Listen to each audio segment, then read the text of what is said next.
Halo teman-teman, kami dari Universitas Sriwijaya, Fakultas Kesehatan Masyarakat, Program Studi Ilmu Kesehatan Masyarakat. Kali ini, kami akan membahas mengenai pencemaran udara, mulai dari pengertian, sumber-sumber, jenis, kualitas, dampak, dan solusi dari pencemaran udara. Pencemaran udara adalah masuknya atau dimasukkannya zat, energi dari komponen lain ke dalam udara ambien oleh kegiatan manusia.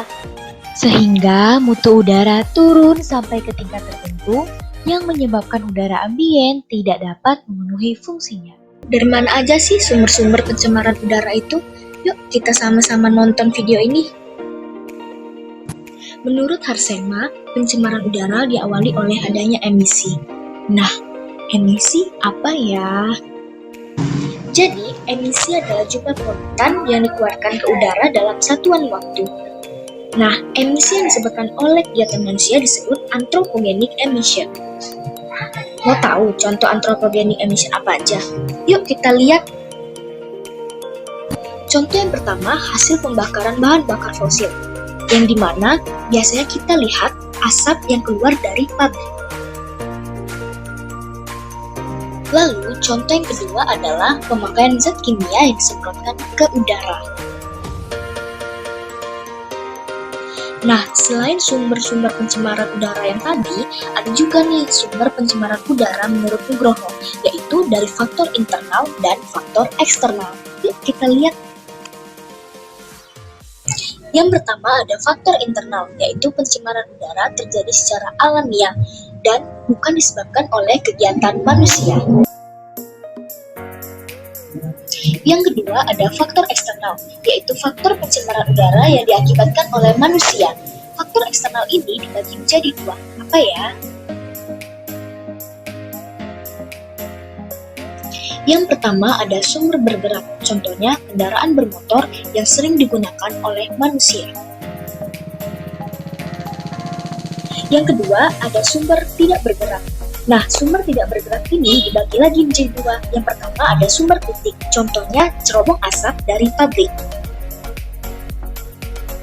Dan yang terakhir ada sumber area, contohnya pembakaran terbuka di wilayah pemukiman.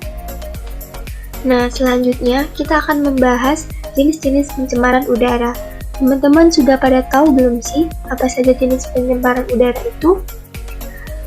Jenis pencemaran udara itu dibagi menjadi 5, yaitu berdasarkan bentuk, berdasarkan asalnya, berdasarkan tempat, berdasarkan gangguan dan dampak terhadap kesehatan, dan berdasarkan susunan kimia. Untuk lebih jelasnya lagi, mari kita simak video berikut ini. Nah, jenis pencemaran udara yang pertama yaitu berdasarkan bentuknya. Yang pertama, gas.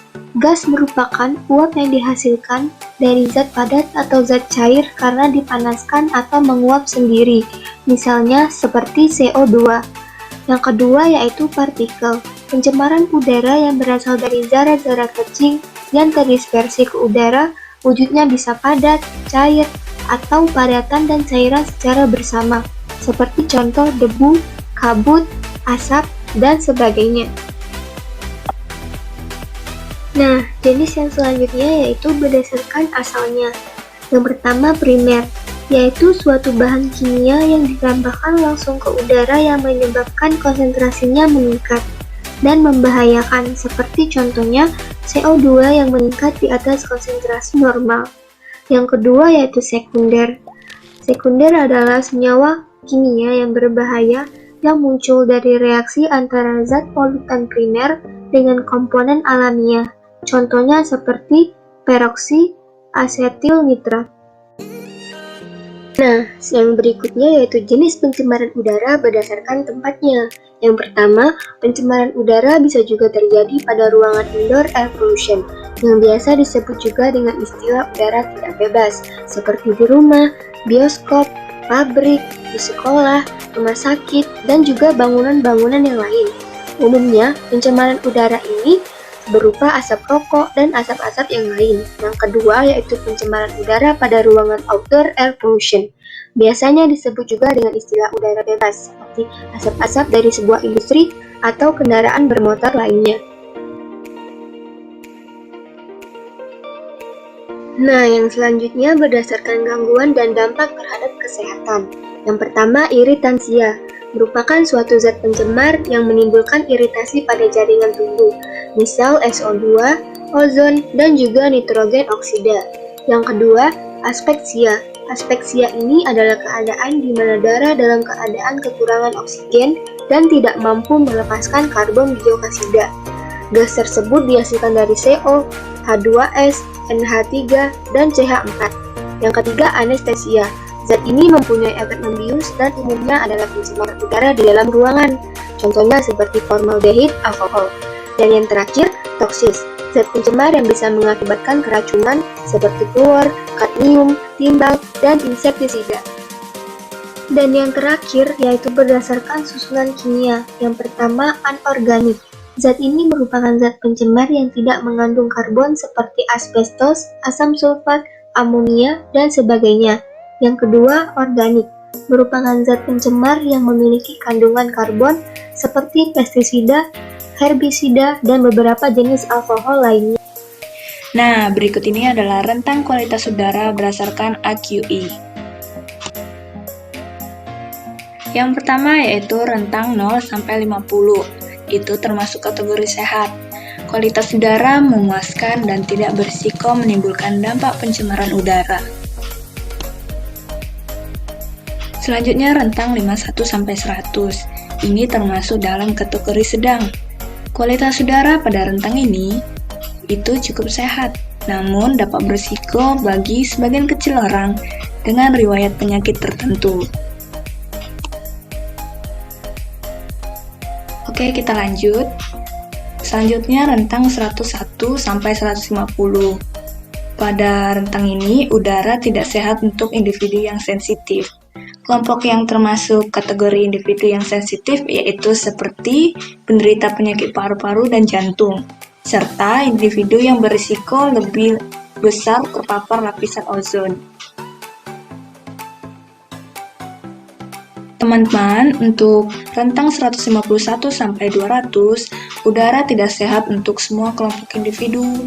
Dampak pencemaran udara mulai terasa. Namun, dampak terparah dapat dirasakan oleh kelompok individu yang sensitif. Nah, pada rentang 201 sampai 300, itu tergolong kategori sangat tidak sehat. Kualitas udara pada angka ini sangat berisiko menyebabkan gangguan kesehatan serius pada semua kelompok individu. Dan yang terakhir yaitu rentang 301 sampai 500. Pada rentang ini termasuk kategori berbahaya ya teman-teman. Kualitas udara sangat berbahaya dan sudah masuk ke dalam tahap gawat darurat. Dampak pencemaran udara bisa terjadi pada seluruh populasi area tersebut. Teman-teman, kalian udah tahu belum nih apa dampak dari pencemaran udara? Kalau belum tahu, berikut aku jelasin ya.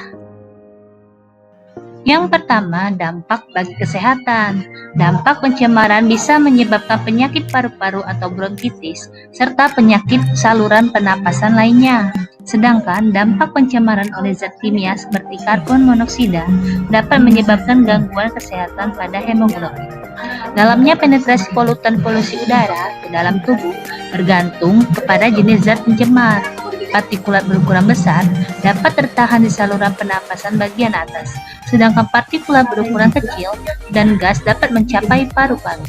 Dari paru-paru, zat pencemar diserap oleh sistem peredaran darah, kemudian menyebar ke seluruh tubuh. Yang kedua, berdampak bagi ekonomi.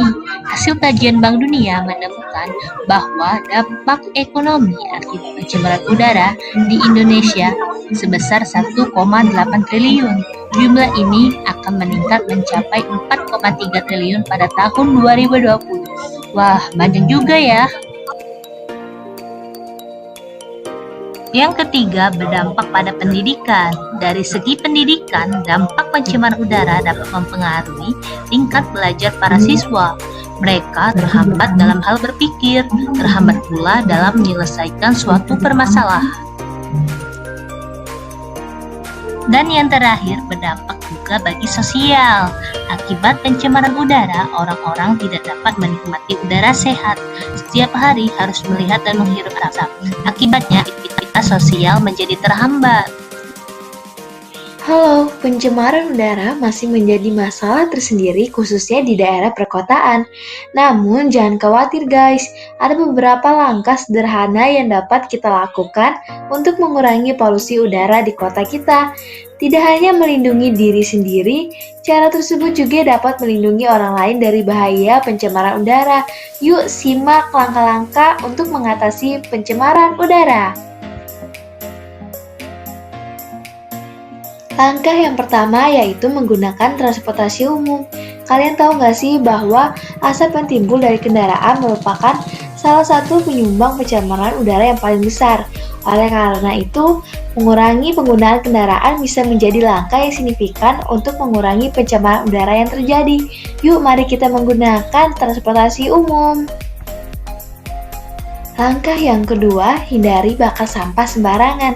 Kalian tahu nggak sih kalau pembakaran sampah itu bisa merusak atmosfer bumi?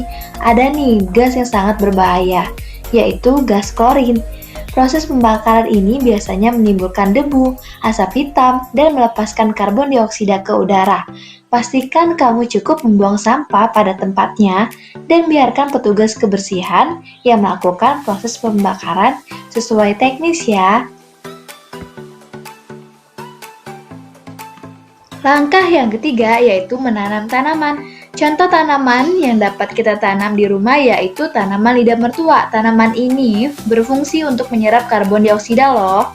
Selain tanaman lidah mertua, masih banyak lagi tentunya tanaman anti polutan lain yang bisa dicoba untuk ditanam di rumah. Tak ada salahnya bukan untuk mencoba hal ini di rumah. Jika kegiatan ini dilakukan secara serentak, tentu akan ada perubahan besar yang terasa dalam skala besar. Yuk dicoba, jangan lupa ya.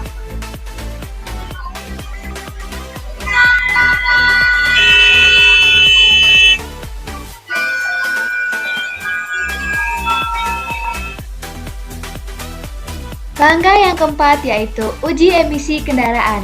Nah, kalian tahu nggak sih kalau kendaraan itu memberikan kontribusi yang paling besar pada pencemaran udara loh.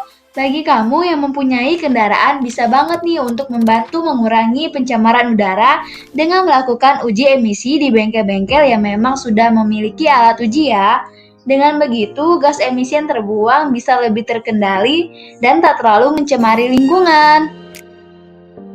Langkah yang kelima yaitu menghemat energi. Teman-teman, kalian tahu nggak sih, membatasi penggunaan listrik di rumah juga menjadi salah satu langkah penanggulangan pencemaran udara yang paling efektif loh. Mulai sekarang, cobalah untuk selalu mematikan alat elektronik yang sedang tidak terpakai ya. Contohnya, kita bisa menjemur pakaian tanpa menggunakan mesin pengering. Hal ini untuk menghindari dan membuang bahan bakar fosil yang menghasilkan listrik loh. Dan buat kamu yang sering charger handphone, pastikan juga untuk mematikan dan mencabut kabel usai menggunakan ya. Saat bepergian, kurangi penggunaan pesawat sebagai transportasi ya. Pesawat juga mengeluarkan karbon yang mencemari udara loh. Nah, itu dia cara mengatasi permasalahan pencemaran udara ya. Pada akhirnya, segala usaha yang kita lakukan tak hanya mengurangi dampak polusi, tapi juga dapat mengurangi limbah di lingkungan. Sekaranglah waktunya untuk melakukan aksi nyata dalam menjaga lingkungan kita. Yuk, mulai dari sekarang, kalau bukan kita, siapa lagi? Lingkungan bersih, hidup pasti sehat. Bersama kita membuat perubahan. Mari kita jaga lingkungan ya.